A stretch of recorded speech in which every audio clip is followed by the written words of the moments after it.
because this is it seems intuitive that treating the whole human being and making the athlete feel valued and understood and connected to as a human being, and helping them to do that for themselves would be what would propel a team and a sport forward.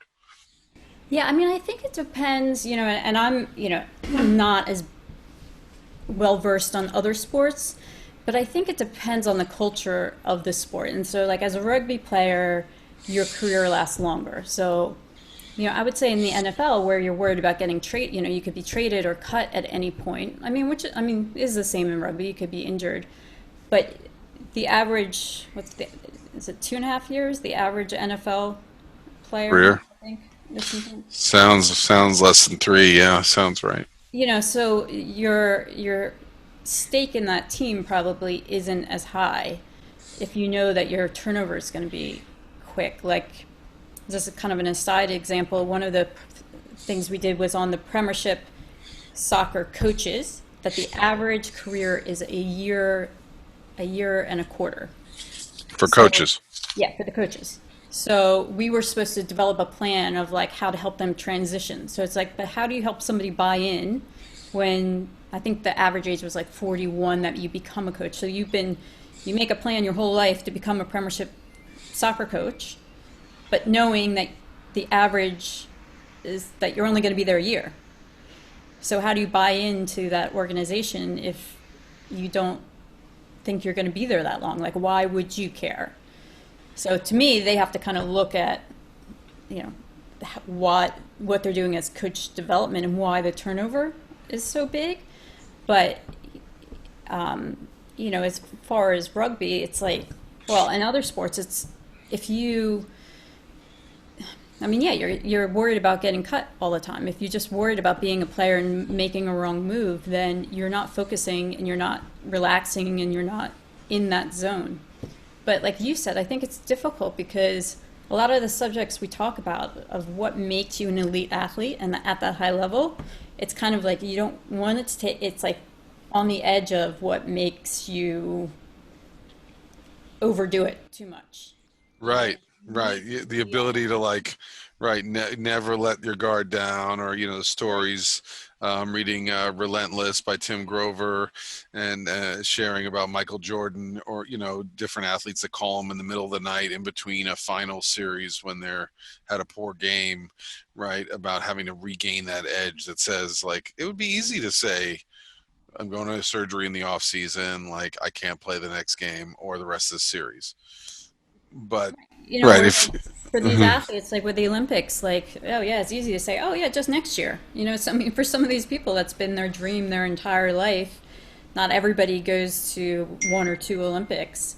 So if you have been, putting off things in your life and dedicating time and just to say, oh, well, now relax, like use this time as a rest and relaxation period. But you're used to training. And I was just talking to my good friend who's like my yoga instructor. I just did a talk with her, and we were talking about the importance, of relaxing and just doing that. And I said, I think for athletes and for myself, that's really tough because you don't feel like you have control.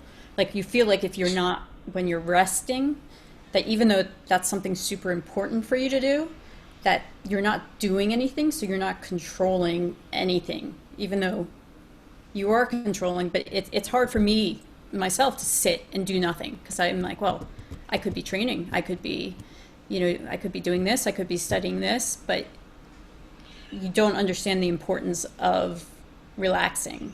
Yeah, and it's tough to learn the experience that it's counterintuitive, right? That by being still or using mindfulness training, that by or even recovery, that you're actually your muscles need time to grow. For you to operate at that capacity of your workload and strength, you need the recovery and rest time. And yet, right, because if you're elite and if you've done it for so long, you're just used to keep pushing harder and harder and harder. So the importance of working with health professionals that are on your side, that are going to tell you when you can give more and when you need to go beyond and push yourself to greater limits to keep growing, and when you need to flip the switch and allow in for some of this recovery, some of the visualization, imagery training, other things you can do while you heal and rest and connect to other parts of yourself as a human being. Yeah. Because, you know, the flip side of it is, right, number one, we don't understand when you talk about the nervous system and autoimmune, right, and your long-term health. If you are constantly pulling the lever towards overdrive, what are you doing to the engine? Right. And so looking at, like you said, having functional medicine involved, having people who look at your long-term health. And I know it's hard to say that, easy for me to say as an armchair podcast host, compared to if I was getting paid millions of dollars to play in that one more season and my family and my crew depended on it. So we know there's extremes out there, but on some level, beginning to educate yourself about, are there moments when you can slow this down? And if it's, even if it's an elite athlete or a doctor serving hundreds of people with the coronavirus, my goal is to help them find moments. Right. Maybe it's moments where you can shift the off button. They have to be there. We've seen, elite skiers that just those few minutes up at the top of the ramp where you could have a relationship to yourself and your breath and the thoughts, right? Like nobody knows what you're doing up there, that it's not part of your preparation routine, right? So there's ways to extend moments that seem like an eternity to you probably as an athlete, but that allow you a little bit of time to breathe, reset, and just recenter yourself if possible. I think Yeah, that's part of the educational process of it too, is that we don't educate the athletes enough because they're kind of used to being doing what they're told. Like they don't really, I have some athletes who really do research and think about things and know their bodies and then others that are just, they do whatever you tell them to do.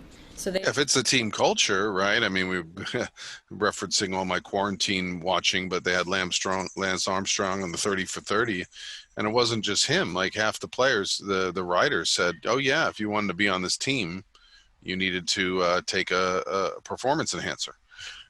Like, if that's your introduction to your sport, into belonging, into competition, then how are you supposed to think about yourself and your health and your performance, if every other guy can go 10 times faster?